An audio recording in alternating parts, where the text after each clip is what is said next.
Hi, I'm Tejas Vakil. I am a Democratic candidate for Texas's District 21 congressional seat, and I'm delighted to be able to talk to you this evening.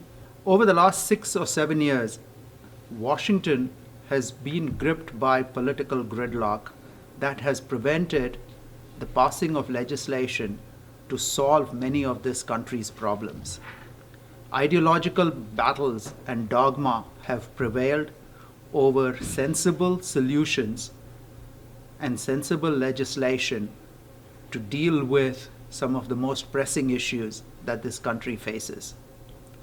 I believe that there is a sensible center in this country comprised of moderates and independents who want legislators to go beyond ideological battles and pass legislation that deals with the real problems in this country in a practical manner.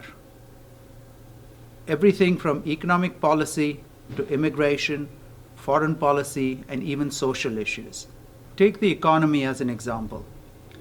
Most people want the government to demonstrate fiscal responsibility in managing the federal budget.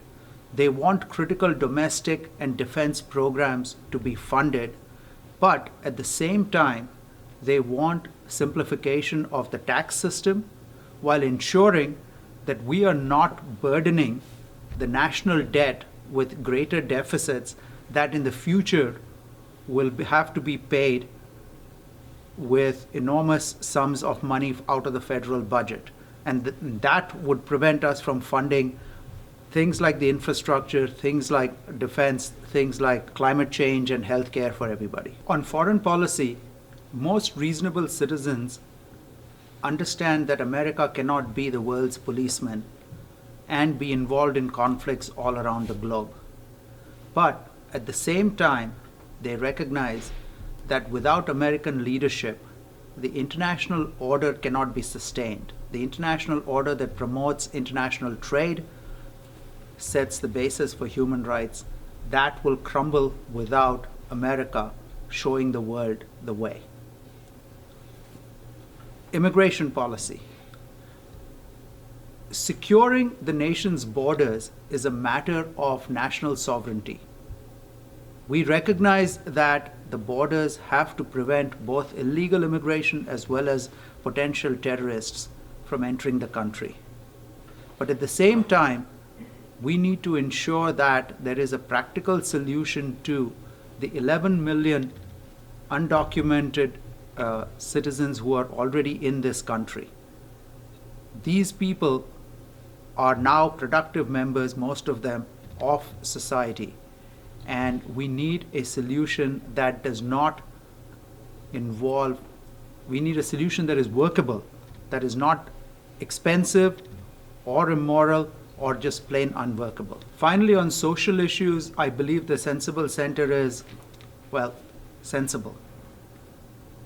On abortion, none of us likes abortion, but we recognize that that is a very difficult decision for a woman to make, and it should not be made under the coercive influence of the government. And that is why we believe that that is the woman's right to choose.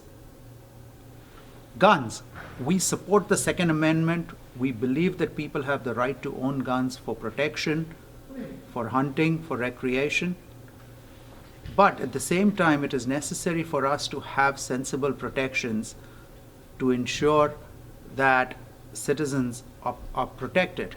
And therefore, we need to ensure that there are things such as expanded background checks, that we allow for smart guns, we allow for prevention of high-capacity cartridges.